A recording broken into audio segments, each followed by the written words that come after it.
dizendo: hoje é comigo mesmo, pessoal. Quero começar já essa segunda-feira em Curitiba. Hoje está aí uns 17 graus e para mim é uma honra poder novamente estar aqui conversando com você nesse Bíblia na Mesa, o Evangelho Sem Agrotóxico. E hoje é comigo mesmo. Meu amigo Nuno Ornelas está em Dubai. Infelizmente não vai estar com a gente hoje. Ele estava programado. E a semana tem Júlio Vertúlio, tem Alessandro Góes. E eu estou muito feliz porque são homens que estão realmente fazendo a diferença. Olha o cabelinho, ó. Olha o cabelinho, hein? Ah, tem uma novidade aqui, ó. Confraria do Marvels, 20% de desconto na minha barbearia. A Angel é uma especialista em cabelos masculinos. E agora a gente fechou uma parceria. Todos os membros da Confraria Marvels têm 20% em serviços e descontos, serviços e produtos aqui com a Angel, aqui em Curitiba. E pessoal, hoje eu quero começar falando rapidamente sobre uma chave da vida abundante. Eu tenho falado na Igreja no Cinema, eu tenho falado sobre 5 chaves da vida abundante. 5 provérbios da vida abundante. Quando nós estamos falando de uma vida abundante, não tem como nós falarmos de uma vida abundante sem nós nos atentarmos ao DNA de Deus. Deus, ele tem um DNA de felicidade. E o DNA da felicidade, se você perguntar, Cal, o que é felicidade? Defina a felicidade. Eu defino felicidade como a natureza de Deus no homem. Deus, ele tem um estado pleno. Deus tem um estado completo de tudo. Deus tem um estado completo de alegria, de paz, um estado completo de benignidade, de bondade. E o DNA da felicidade é você conseguir ter a natureza de Deus em você. Isso significa que a natureza de Deus em você precisa se resumir em ausência de escassez. Imagine a sua vida hoje 100% desprovida de escassez. Você não tem falta de nada. Aliás, não ter falta de nada não significa que você vai ter tudo. Está aqui um dos grandes nódulos da teologia da prosperidade, que para algumas pessoas virou câncer. A Bíblia diz: o Senhor é meu pastor e de nada eu terei falta. Esse de nada eu terei falta não significa que nada me faltará. Como assim, Cal? De nada terei falta é Deus se comprometendo com a tua escassez. Ele está falando: eu não vou te deixar faltar nada. Agora, quando você lê no português que diz e nada me faltará, está dizendo assim, ó, o que eu quiser Ele vai me dar. Só que Deus não tem compromisso com aquilo que você quer. Deus tem compromisso com aquilo que você precisa. Deus nunca prometeu que Ele ia financiar o seu conforto.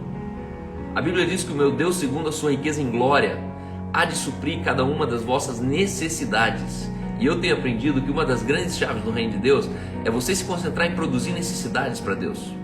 Tudo aquilo que o reino de Deus precisa, Deus ele financia. Calma, mas por que a minha base missionária não vai para frente? Por que a nossa casa de recuperação não vai para frente? Por que essa viagem missionária não vai para frente? Porque a pergunta é: Deus precisa dessa viagem missionária? Tem certeza mesmo que foi Ele que encomendou? Tem certeza que foi uma palavra dada por Ele? Ou foi uma boa ideia de um religioso? Muitas vezes nós fazemos coisas muito grandes, muito boas que Deus nunca pediu. Fazer uma coisa certa sem a palavra certa não é legítimo. Não é porque você está fazendo uma coisa certa sem a palavra certa que Deus deu para isso que o resultado disso vai ser certo. Então hoje eu quero falar um pouco sobre uma dimensão de uma vida na terra assim como ela é no céu. Jesus ele disse: e seja feita a sua vontade, assim na terra como é no céu. Perceba que essa oração foi feita no Antigo Testamento. Como assim, Cal? Antigo Testamento? Está lá em Mateus. Pois é, Mateus é do Antigo Testamento. O cara que dividiu o cânon, o cara que colocou Malaquias do lado de Mateus, Ele não estava falando ali que existe uma nova realidade, uma nova criação em Mateus. Ele estava apenas colocando que Jesus nasceu. E o Novo Testamento não começa quando Jesus nasceu. O Novo Testamento começa quando Jesus ressuscitou. A obra consumada da cruz inicia o Novo Testamento. E aqui notem que muitas pessoas estão chamando o Novo Testamento hoje de uma nova aliança. Ei, Jesus viveu uma nova aliança, eu e você não. Jesus pregou uma nova aliança, mas ele não estava falando comigo e com você. Nós não andamos em aliança com Deus. Não andamos em aliança com Deus. Podemos ter uma aliança com Jesus. Podemos ter uma aliança com o Espírito Santo, mas com Deus nunca. Como assim, Cal? Você está louco? Você não é um pregador da nova aliança? Não, eu sou um pregador do Novo Testamento. Sou um pregador do Novo Testamento. Um novo testamento eu vos dou. Um novo estatuto eu vos dou. A Bíblia diz que quando se muda o estatuto, quando se muda o sacerdócio, muda-se também o estatuto. E o novo sacerdócio veio na ressurreição de Cristo, não veio no nascimento de Cristo. O marco do sacerdote de Jesus veio na ressurreição de Cristo e não no nascimento de Cristo. Por quê? Porque no nascimento de Cristo ele ainda estava debaixo do antigo estatuto.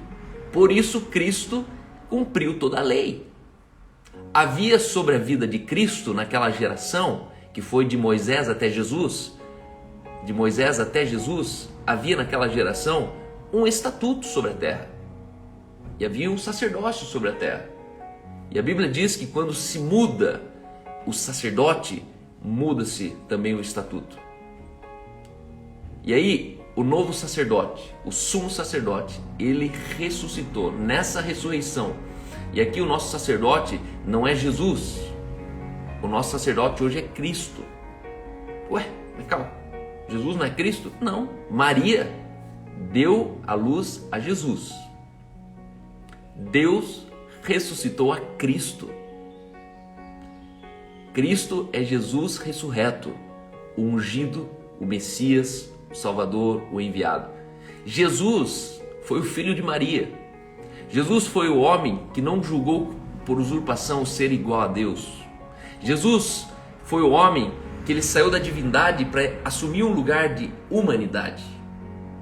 Por isso que quando Jesus é crucificado, ali foi crucificado Jesus, não o Cristo. Ninguém nunca crucificou a Cristo. Cristo é impossível de ser crucificado. Por isso, em todo tempo, Jesus ele falava: os teus pecados estão perdoados, os teus pecados estão perdoados, os teus pecados estão perdoados. Jesus perdoava pecados. Jesus como Messias, ele podia perdoar pecados. Jesus como Cristo, ele podia perdoar pecados. Só que esse texto ele diz que ele não julgou por usurpação o ser igual a Deus. Antes a si mesmo se esvaziou, assumindo forma de servo. E olha que interessante. Hoje, depois da ressurreição, ele assumiu a forma de Deus. Hoje ele vive como Deus. Hoje Jesus Cristo é Deus. Deus é Cristo. Mas Jesus, enquanto homem, antes da cruz, ele se limitou a Jesus. Ele era Jesus. Por isso, quando ele está sendo crucificado, ele diz: Pai, perdoa-os porque não sabem o que estão fazendo. Ele diz: Pai, perdoa-lhes. Por que Jesus não olhou para eles e falou assim: teus pecados estão perdoados? Vocês estão me crucificando aqui, mas os teus pecados estão perdoados. Porque Jesus não foi crucificado como Cristo, ele foi crucificado como Jesus. Jesus. Igual eu e você. A natureza dele era uma natureza humana. E Jesus ele fez essa oração: que seja feita assim na terra como é no céu. Por quê? Porque o dia que Jesus orou isso, a realidade do céu ainda não estava estabelecida sobre a terra. Mas notem, essa oração está antes da cruz. Por isso, quando hoje você for orar, não ore mais: Senhor, que seja feito assim na terra como é no céu. Não, hoje você precisa orar: Senhor, já é na terra como é no céu. Manifesta essa realidade. Cuidado com o que você ora lá para frente. Hoje o cristianismo, ele continua um cristianismo do futuro. Eu subirei aos céus, eu cantarei, eu tocarei louvores, Ele vai me buscar. Não.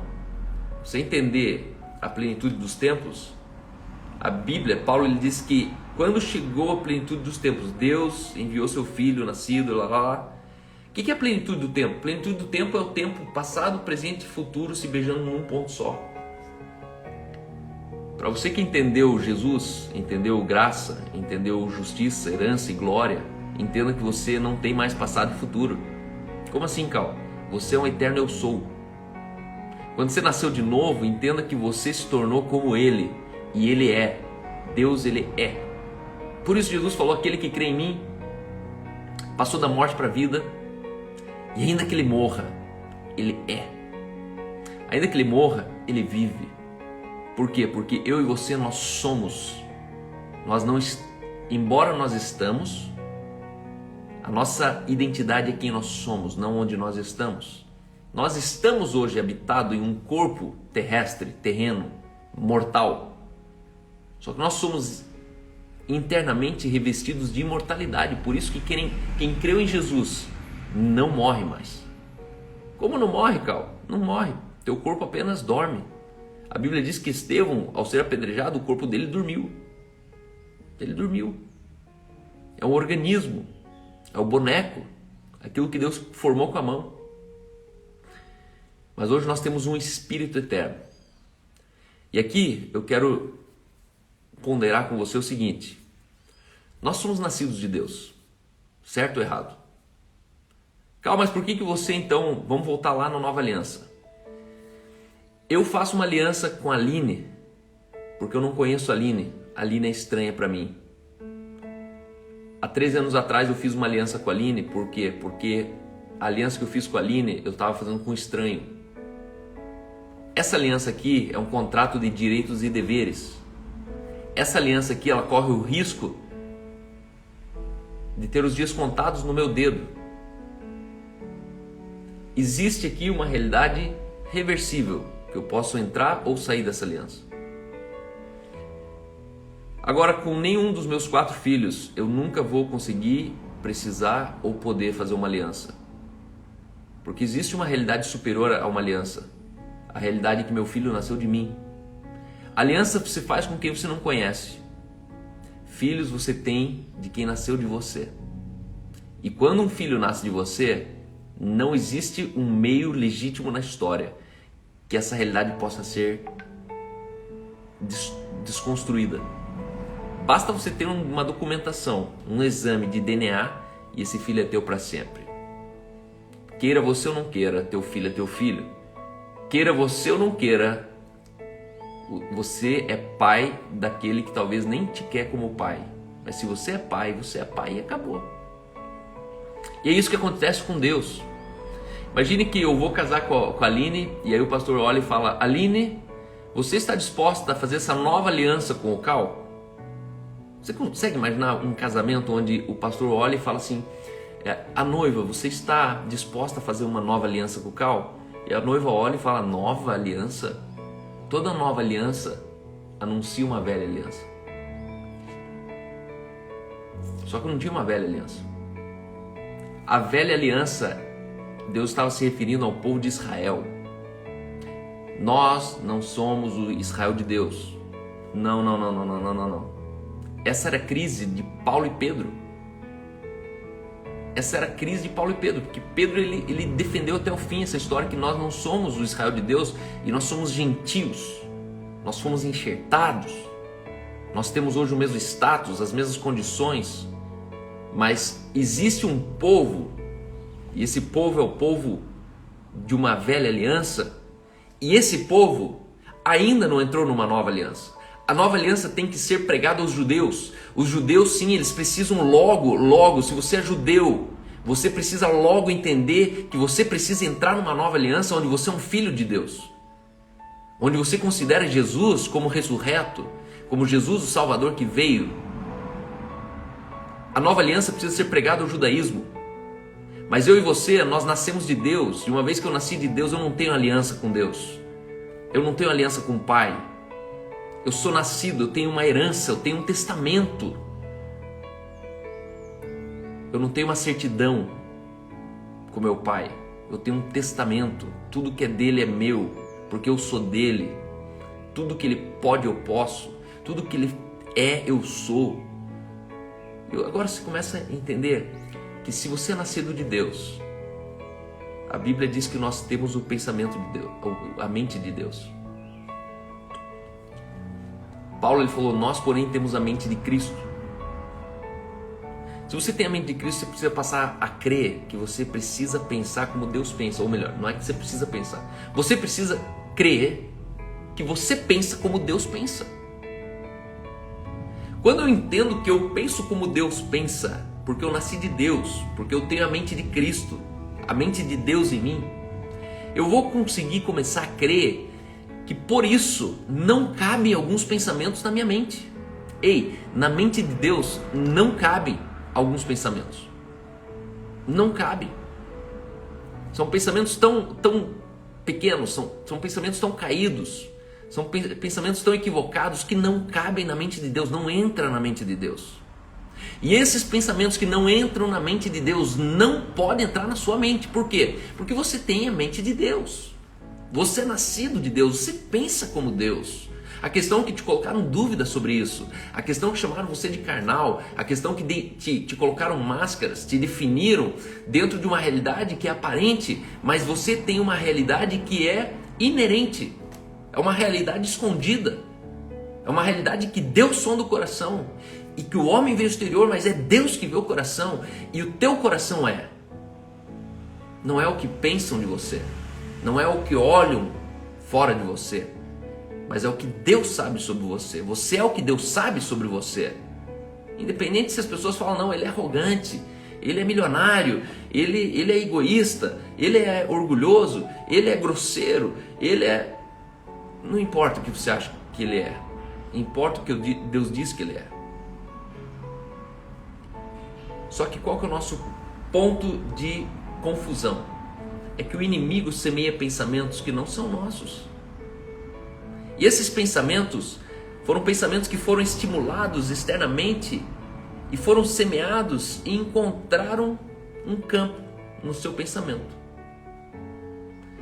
O pensamento do inimigo semeado, ele é um estímulo de fora para dentro. O pensamento divino, ele é interno, de dentro para fora. Guarda uma coisa, Satanás não pode ler o seu pensamento. Eu cresci, eu aprendi, fui doutrinado nessa mentira. Meu pai falava que Satanás lia o pensamento. Meu pai achava que Satanás tinha poder de ler o pensamento. Mas não, Satanás não pode ler pensamento. O palmo quadrado mais blindado, chamado intimidade com Deus, se chama seu pensamento. Vitor Azevedo, ele falou aqui um dia, você não ora o que você fala, você ora o que você pensa. Enquanto você está pensando, Deus está falando com você. Enquanto você está pensando, Deus está respondendo você. Enquanto você está pensando,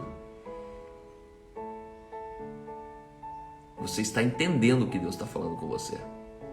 Então não é um estímulo externo que Deus precisa aparecer numa sarça ardente, numa nuvem de fogo, numa coluna, para você entender uma coisa que Ele está falando no teu pensamento. Deus fala que você entendeu. Entendeu? Deus falou. Aí a pergunta é, como que você sabe que se Deus falou? É só olhar o resultado. Uma pessoa que Deus ele fala o tempo todo no pensamento, ela tem resultados muito mais extraordinários na vida. São resultados que não vieram da sua faculdade, são resultados que não vieram da família que você nasceu, são resultados que não vieram de meios humanos terrenos. Não. Você vai ter certeza que o que você pensa é Deus falando quando você começar a colher resultados extraordinários.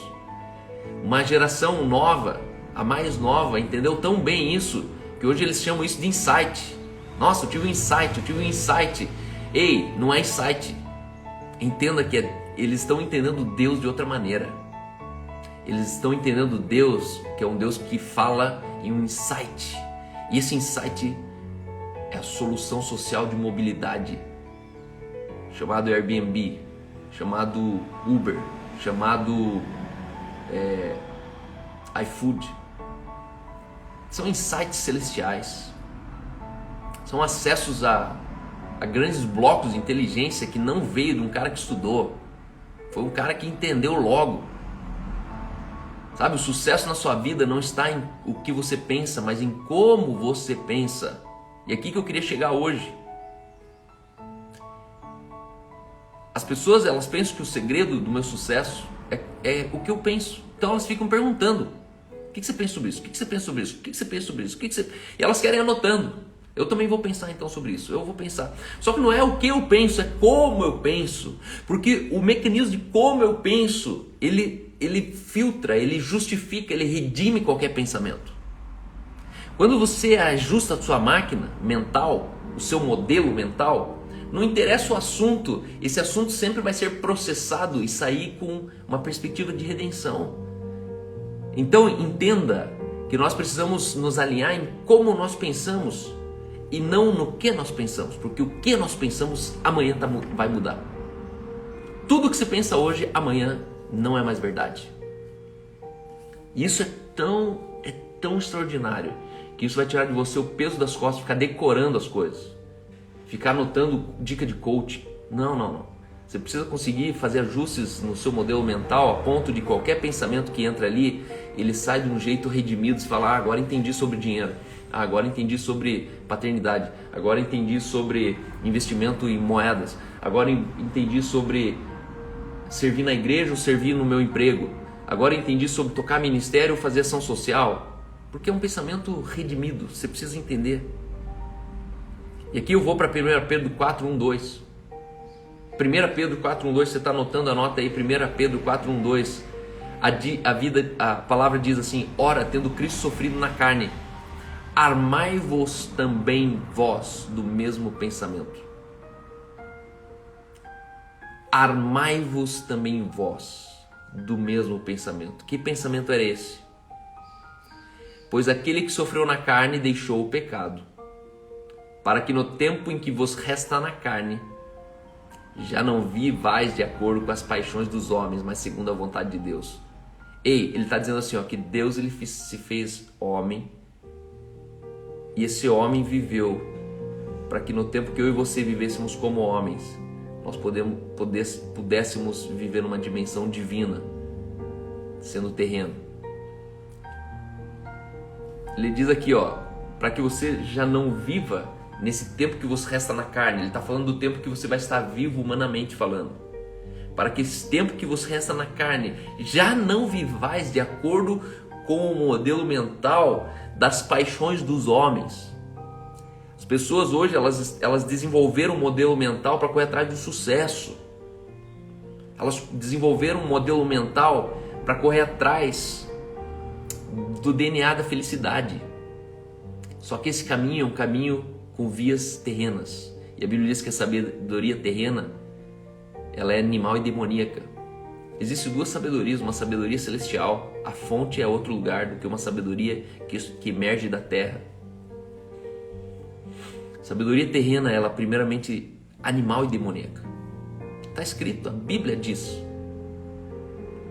É uma sabedoria castrada, é uma sabedoria encurtada, é uma sabedoria que não dá para nem chamar de sabedoria, mas a Bíblia diz, a sabedoria terrena é animal e demoníaca.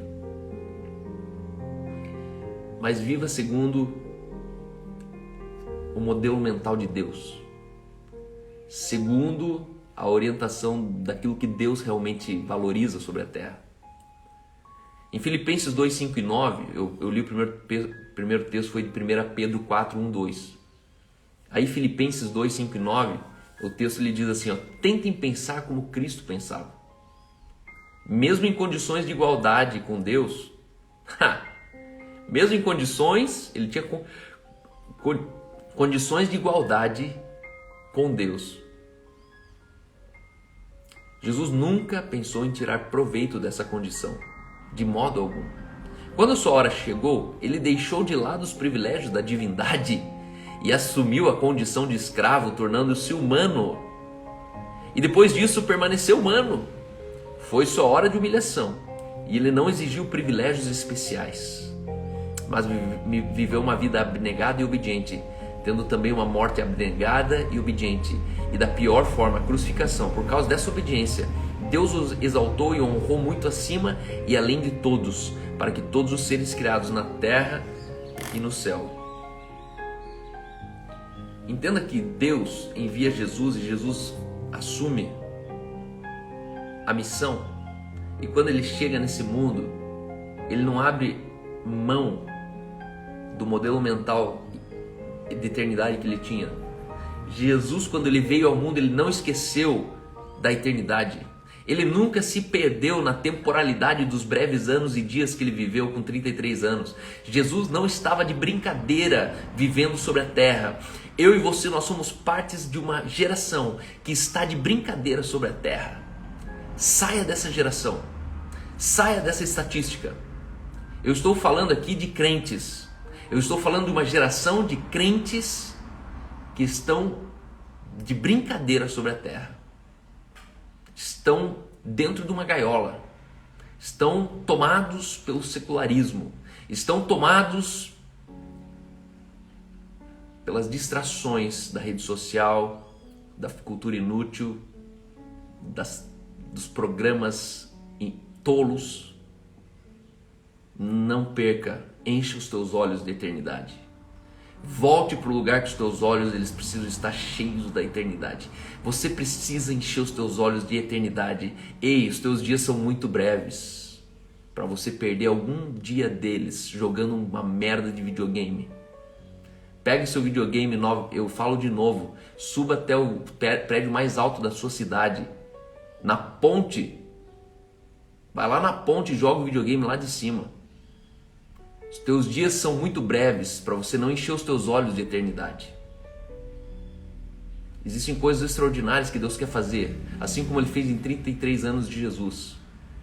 Deus quer fazer nos teus 25, teus 28, teus 48, teus 68 anos que você vive hoje. Só não perca tempo. Não se distraia. Nós precisamos fazer Jesus conhecido de maneiras hipercriativas, para que ele volte mais cedo. Jesus está à porta. E aqui eu falo sobre cinco provérbios da vida abundante. Mas antes eu gostaria que você escrevesse aí algumas considerações sobre uma vida abundante. Considere uma vida abundante. Uma vida abundante não é você ter o que você quer. Uma vida abundante é você não ser refém de nada que você não quer. Uma vida abundante é você não ter prejuízos de nada que você não queria. Em primeiro lugar, a vida abundante ela está disponível para todo mundo. Calma, mas eles moram na África. Calma, mas eles não têm oportunidade na favela. Irmão, todo ser criado, ele tem a responsabilidade sobre o ser que criou ele. E o mesmo ser que criou você, criou ele. Todos nós temos acesso a uma vida abundante. O que determina é o entendimento de quem consegue encontrar esse acesso, daqueles que estão na ignorância, sendo dominados, sendo empobrecidos por uma cultura, por um governo. Mas todo ser humano ele tem o acesso. A questão é como entender. Ele tem disponibilidade da vida abundante. Todo mundo tem. Segundo, minha vida é a vida de Deus. Você entender uma vida abundante é entender que a sua vida é a vida de Deus. Deus em você, você nele, vocês vivem uma vida de Deus. Logo, se você vive em fome, Deus está com fome. Se você vive em crises, conflitos, depressões, ansiedades, Deus em você está ansioso. Porque quando você fica deprimido, Deus não foi embora. Deus ele está aí dentro. Ele habita em você. Quando você está ansioso, Deus não foi embora. Quando você se divorciou, Deus não foi embora. Aquilo que Deus uniu e alguém divorciou, o que Deus uniu, ele se une junto. O que Deus uniu, ele uniu nele. Por isso, todo divórcio que Deus uniu, coitado de vocês. você divorciou a Deus. Eu não estou falando de um divórcio que Deus não uniu. Tudo que Deus não uniu tem que divorciar mesmo. Muito casamento de sucesso que Deus nunca uniu é fruto de injustiça. Tem que divorciar mesmo dando tudo certo. Carlos, você está falando que algum casamento tem que divorciar? Tô. É nisso que eu creio. Creio nisso. A Bíblia diz que o que Deus uniu não separe o homem. Mas o que Deus não uniu, ninguém, não está escrito em lugar nenhum que é para ficar casado a vida inteira. E quem sabe, quem Deus uniu, sabe que foi Deus que uniu. Assim como aquele que Deus não uniu, você sabe muito bem que Deus não tem parte no seu casamento. A Bíblia diz, ele é rocha eterna e nele não há injustiça. Se em Deus não há injustiça, entenda uma coisa, tudo que é de origem injusta, Deus não tem parte nisso. Se o seu casamento é fruto de uma fraude, de um flerte, de uma traição, se o seu casamento é fruto de um amante, Deus não tem parte no seu casamento. Chame do que quiser isso aí, mas Deus não tem parte nisso. Ele abençoa esse casamento? Abençoa. Deus abençoa o justo e o injusto. Só que Deus abençoar não é Deus casar junto. Sabe aquela empresa que você fundou fruto de uma fraude? De uma ideia que você roubou? Os dias estão contados. Sua empresa vai falir, porque Deus não tem parte naquilo que é injusto. Sabe aquela igreja que você fundou pela porta dos fundos, furtando, pensando mal? Vai falir, vai fechar. Por quê? Porque Deus não tem parte com o que é injusto. E essa é uma palavra que mudou minha história. Essa é uma palavra assim que todos os dias eu volto para o cartório e falo, Deus, tem alguma coisa que está fora de ordem? Tem alguma coisa que eu devo para alguém? Deus, tem algum lugar que eu preciso voltar? Porque Ele é rocha eterna e nele não há injustiça. Se eu estou em Deus, Deus está em mim, Deus não pode estar na injustiça. Então não parta da injustiça para nada. Não estabeleça nada na injustiça que vai dar ruim. Terceiro lugar, Jesus disse, eu vim para que tenham vida em abundância. Ele falou, eu vim para que tenham vida, mas a vida todo mundo já tinha. Só que ele falou, não é essa vida. Eu vim para que vocês tenham abundância de vida. Abundância de vida é uma vida que nunca termina. Logo, uma vida que não tem morte. Logo, uma vida que não encerra. Logo, uma vida que quanto mais eu dou, mais eu recebo. Uma vida que quanto mais eu sirvo, mais eu sou recompensado. Uma vida que não acaba. Quanto mais eu distribuo, mais eu tenho acesso. Número 5. Número 4. É possível viver somente a vida sem abundância. 8 considerações sobre vida abundante. Ela está disponível para todo mundo? Minha vida é a vida de Deus. Terceiro, Jesus disse, eu vim para que tenham vida em abundância. Número 4, é possível viver uma vida sem abundância? Existem muitas pessoas que só existem, mas não vivem. Eu estou me referindo sobre uma vida sem abundância. Você tem vida. Você é um cara bacana, sua família é bonita. Só a questão não é a vida que você vive, é a abundância de vida que você distribui. A questão na sua vida não é a vida boa que você vive, mas a abundância de vida que chega em alguém através de você. Isso é evangelho. O evangelho não termina em mim, o evangelho ele começa em mim. Todo evangelho que não termina no outro está fora do evangelho. Todo evangelho que termina em mim nem começou.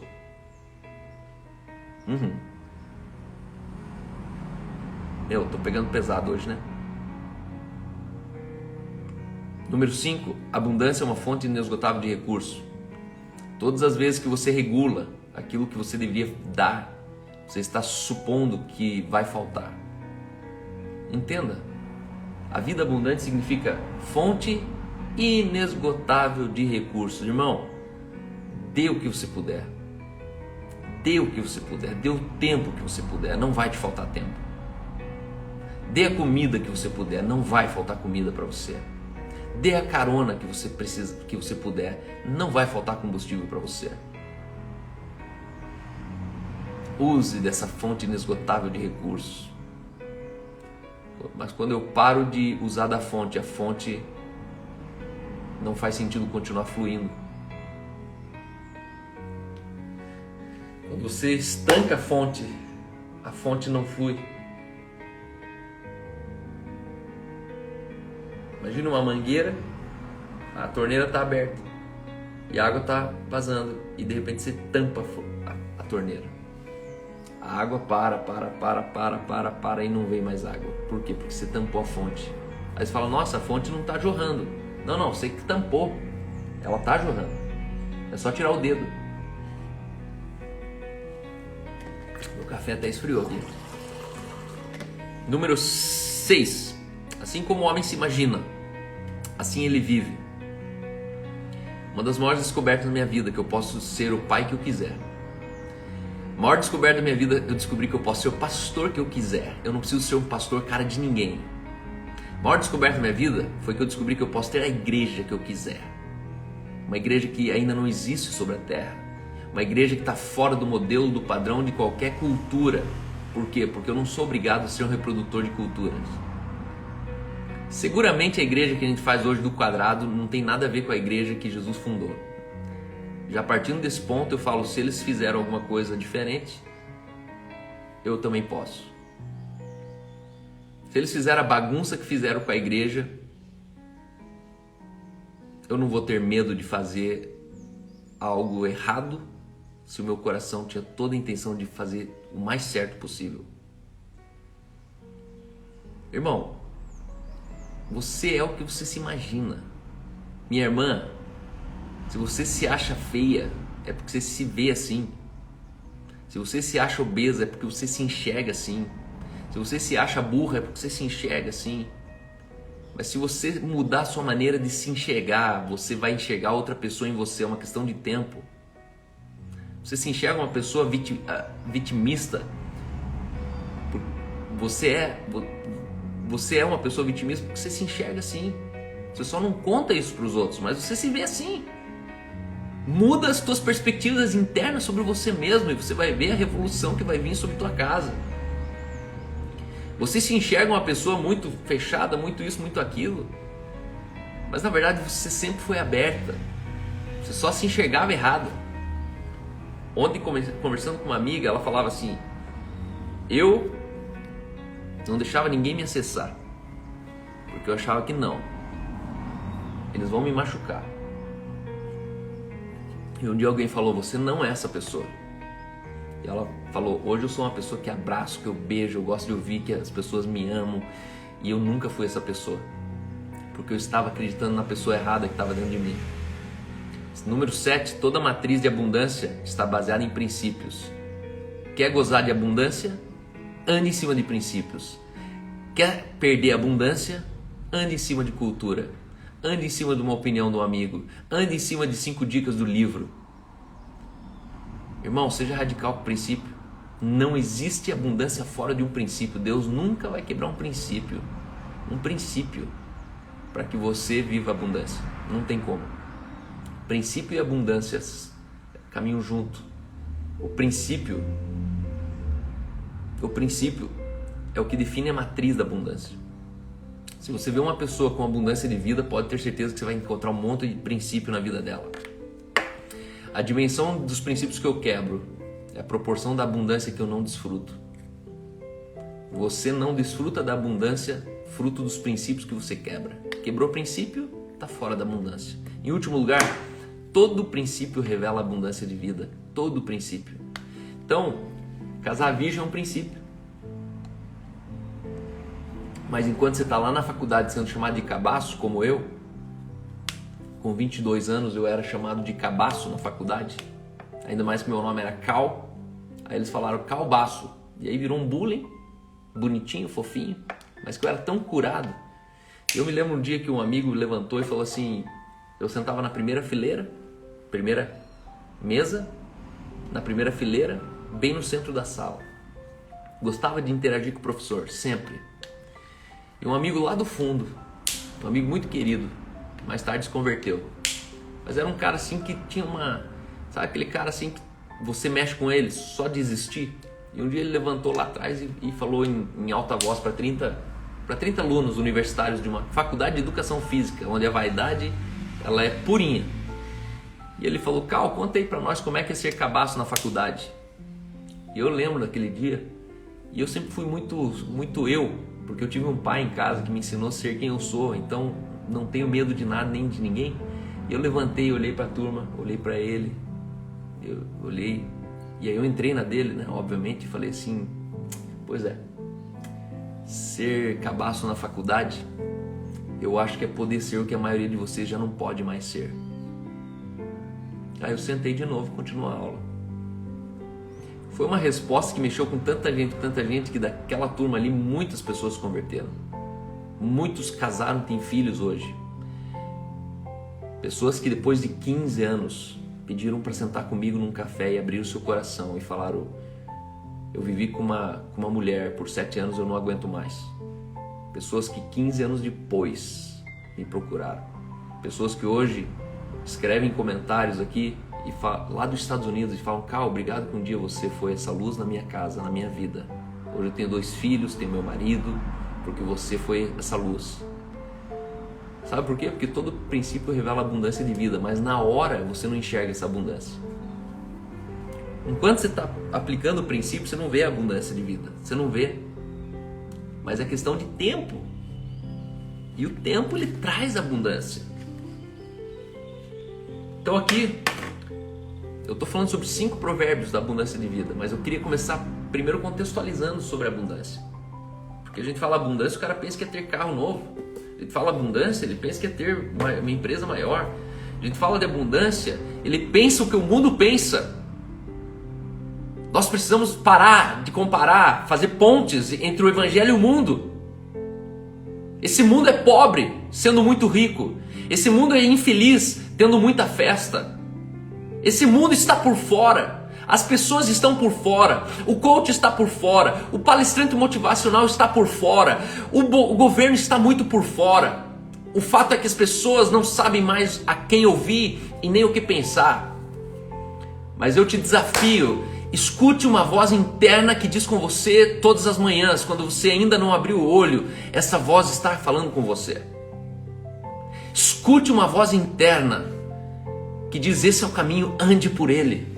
Ande por ele. Escute o Espírito Santo que está dentro de você. Ele se revela a você. Ele fala com você. Ele sabe exatamente o que você precisa. Escute esse Espírito Santo. Desista de aprender de livros. Desista de aprender de pessoas que você acha que tem sucesso, mas são bobalhões. São bobalhões populares. Sai desse lugar, meu irmão. Existe uma vida abundante que não está na rede social. Existe uma vida abundante que não está nos bancos de uma igreja. Existe uma vida abundante que nunca a religião vai entregar para você. Essa vida abundante não está em nenhum lugar nessa terra senão dentro de você. E você tem procurado muito fora e tem se conhecido muito pouco por dentro. Eu quero te encorajar a você ter uma vida abundante. E essa vida abundante, eu tenho uma boa nova. Não é um lugar que você vai conquistar. Eu não estou te dando uma senha para você ir buscar. Eu só quero fazer você acreditar que você já tem. Questão que você não revela ela. Questão que você não sabe como ativar ela. Questão que você não sabe como manifestar ela, tornar ela presente. E para finalizar, eu quero terminar com um texto de Mateus 13:38. Que diz: o campo é o mundo, mas a boa semente são os filhos do reino. O campo é o mundo, mas a boa semente são os filhos do reino. Você é uma semente. Sabe o que isso significa?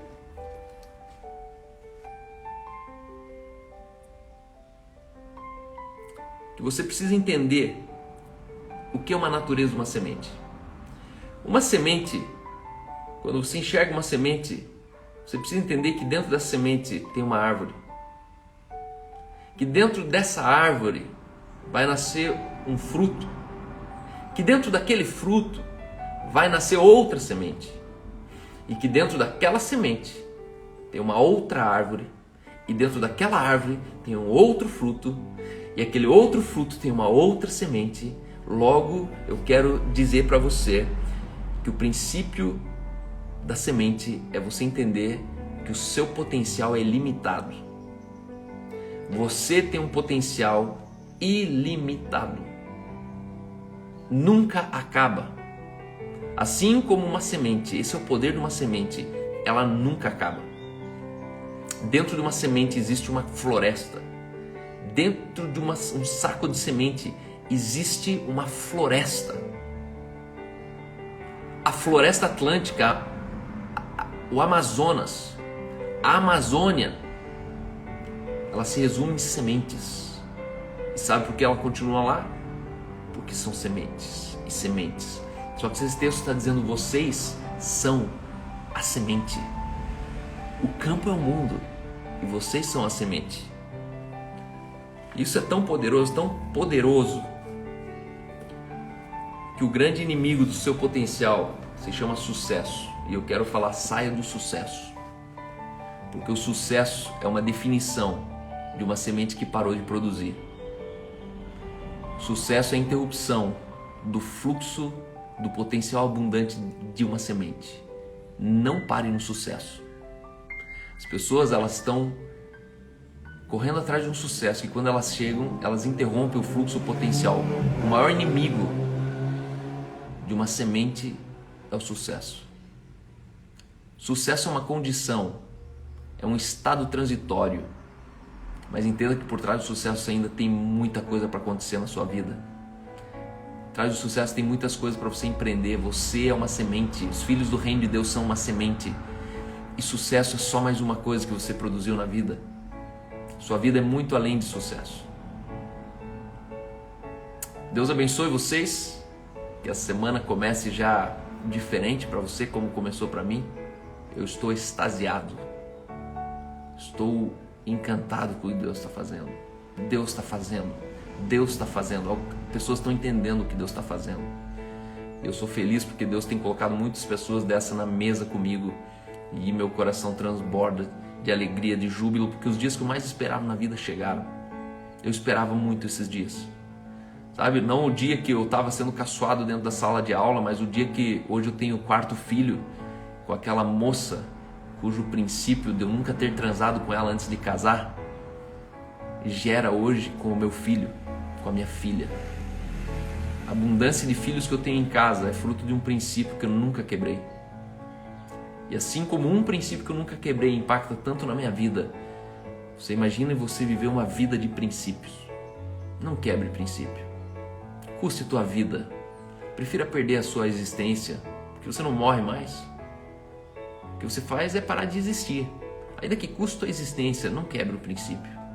Não quebre o princípio. Custa muito caro quebrar um princípio. Quando você quebra um princípio, você interrompe a fonte de abundância da sua vida. Deus abençoe a todos vocês, que você tenha uma semana extraordinária. Eu tenho 16 comentários aqui. Simone está dizendo que live. Eu não sei por que esses caras não fazem aqui esse negócio de pergunta aqui. Eles podiam jogar pro lado, né? Arrasta pro lado e vem a próxima pergunta. Sempre tem que abrir de novo essas perguntas. Pastor, sempre tive dúvidas. Quando Deus está falando com a gente, tem pessoas que dizem que ano 2020 foi perdido, mas para mim tem sido o ano do cuidado de Deus. Para os filhos das trevas foi um ano muito perdido, onde o medo ele governou. Mas para os filhos da luz foi um dos anos mais extraordinários da história.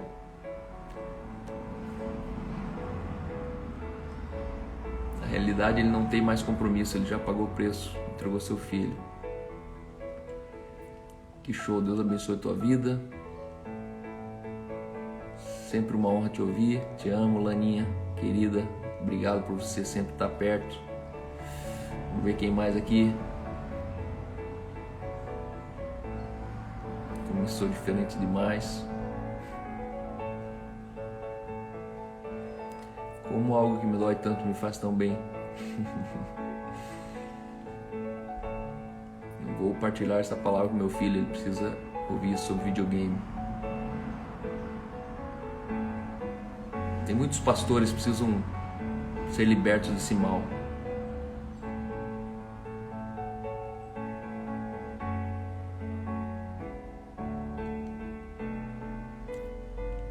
top ouvir, falou comigo assim que acordei, falou tudo através de você hoje.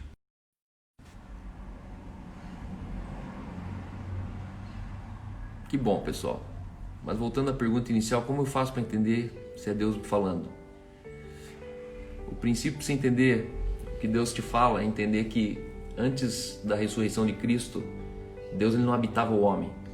Logo, Deus ele falava fora. Existem dois tipos de crentes na Terra hoje: os que ainda se relacionam com Deus fora, por isso eles entram na presença, eles buscam a presença, eles buscam a face, eles buscam o sinal, eles buscam as mãos de Deus. E outro, que já entendeu que eu e Deus somos um. A Bíblia diz que assim como o homem que se une a uma prostituta é uma só carne com ela, assim também todo aquele que se une ao Senhor é um só espírito com Ele. Nós temos unidade em espírito com Deus, nós nos fundimos em Deus. Logo, entenda que o que Deus pensa, você pensa, o que Deus fala, você fala, o que Deus sente, você sente. Por isso, se responsabilize mais sobre o que você sente, se responsabilize mais pelas suas palavras, se responsabilize mais pelo que você sente, pelo que você pensa. Se você tiver consciência de que tudo que você pensa, Deus está pensando, tem coisa que você não pensa mais, tem coisa que você não fala mais, tem coisa que você não sente mais. Só que isso é estado mental de consciência. E aí, hoje, eu resumo o seguinte: Deus fala tudo aquilo que você entendeu. Se você tem essa consciência de um Deus que habita você, entenda, Deus fala tudo que você entendeu. Você entendeu? Deus falou. E o que Deus fala gera entendimento, gera discernimento, revela glória, revela virtude, está amparado sempre em princípio. Deus não fala nada que um princípio não resguarde. É um princípio. Não existe uma coisa na terra que Deus fale que quebra um princípio. Não existe. Então creia mais no que Deus está te falando, baseado no que você entendeu. Esquece de tentar ouvir a voz de Deus. Não, eu quero ouvir. Mano, para de ser burro. Não queira ouvir um Deus que habita dentro de você. Ele não precisa tocar os seus ouvidos. Porque antes da cruz ele precisava tocar o ouvido. Aí o ouvido tinha que entrar no sistema de cognição. Esse sistema tinha que ser processado no intelecto humano. E a partir dali eu tinha que discernir. Entendi o que Deus falou. Deus não depende mais desse mecanismo óbvio. Você não precisa mais ouvir Deus falando. Você precisa ouvir Deus entendendo. E aqui, para finalizar, vai cair minha live aqui. Deus puro na sua vida? Precisa orar várias vezes por algo? Não. Você não precisa orar várias vezes por algo. Jamais. Deus não é manipulável. Deus abençoe vocês, pessoal. Vai cair minha live aqui. Façam bons reposts. Marca a mim lá que eu reposto vocês também. Mande para grupo de família. E é uma honra poder estar aqui sempre falando com vocês. Deus abençoe vocês todos. Pastor, você e a Aline já sabiam que era um do outro? Primeiro dia que eu olhei para a Aline, ela tinha 14 anos, o Espírito Santo falou: essa é a mãe dos teus filhos. É certo pedir por mais sementes? Não. É certo você identificar que você é a fonte da semente. É errado ter um pensamento de investir e futuramente ficar em casa, sonho de ter filhos e poder. Tem um pensamento aqui muito pequeno primeiro nisso aqui e muito humano. Existe um caminho mais excelente. Você, por exemplo, investir e futuramente ficar em casa. Você já pode ficar em casa hoje. Depende de como você se organiza financeiramente. As pessoas estão perdendo muito tempo para não conseguir viver o tempo que resta no final. O único pensamento que o diabo sabe é aquele que falamos. Hoje eu cuido. Isso, muito bom. Quando eu falo. O diabo ele só pode saber o que você fala. Meu coração com essas mensagens. Deus abençoe a sua família. Obrigado. Tchau. Caiu.